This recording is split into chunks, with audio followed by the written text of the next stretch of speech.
Hello po, ako po si Lester at ngayon po magluluto naman po tayo ng chicken masala.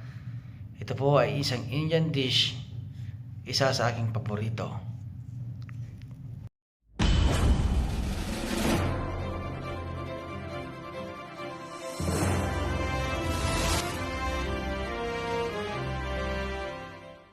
Ito ang ating gagamitin, 1 kilong manok. Lagyan natin ng garam masala, coriander powder, chili powder,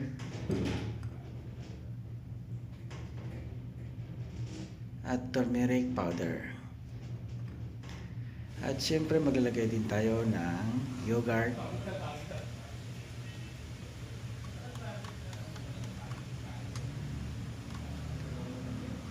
yan, at halu-haluin po natin mabuti. Halu-haluin po lang po natin.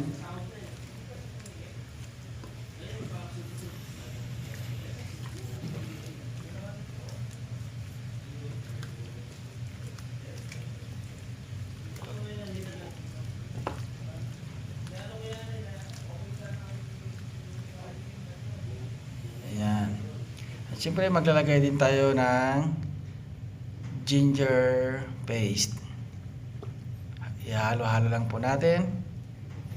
At pagkahalo po, maglalagay din tayo ng asin.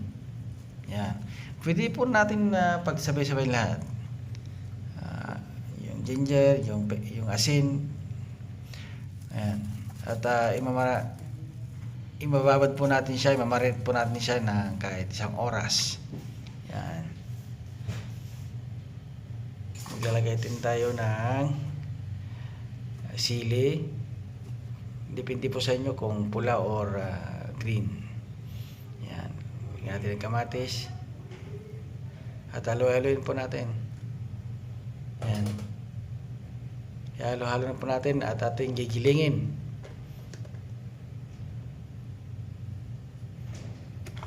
Yan. Yan. Ito na po ang ating tomato.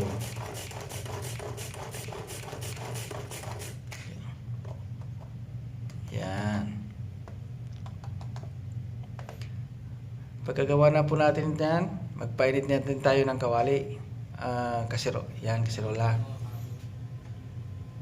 Lagyan natin din ng mantika.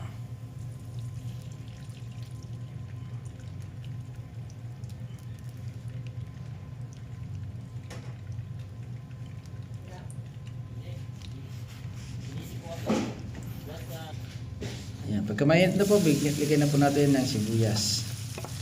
3 malaking sibuyas po ang inilagay ko. Kasi yan po talaga ang standard nila eh. Maraming sibuyas. Yan, lutuin po ng mabuti ang sibuyas hanggang mag golden brown.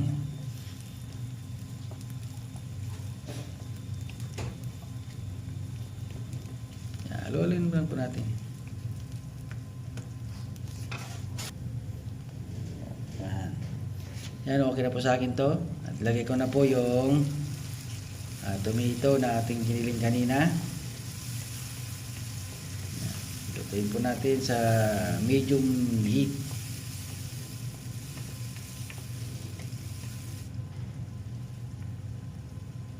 Yan, maglalagay po pa rin tayo ng garam masala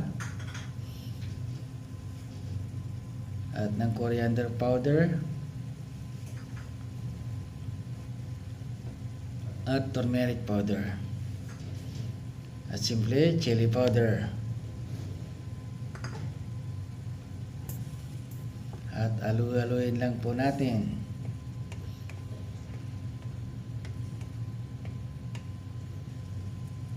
Yan, naglagay po ng garlic paste at ginger paste. Yan, halu-haluin lang po natin.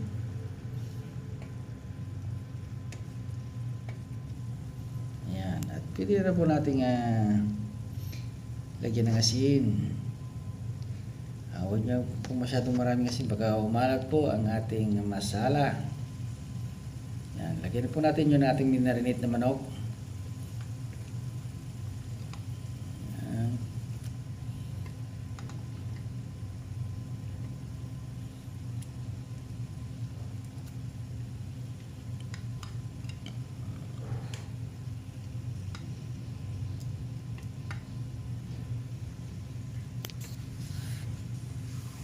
Yan, haluin po natin. Yan, at takpan po natin.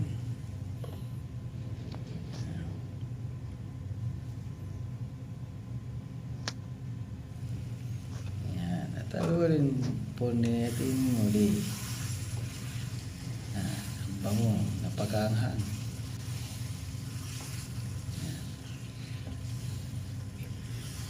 Minsan yung iba po hindi po nila inuulam ito. Parang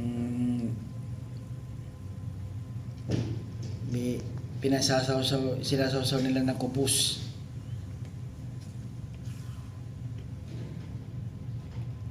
Yan.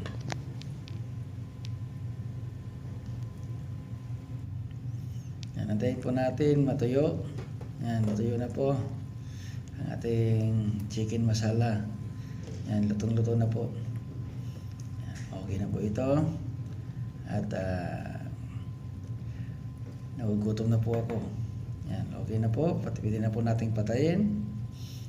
Yan, maglagay din po ako ng coriander leaves. Yan.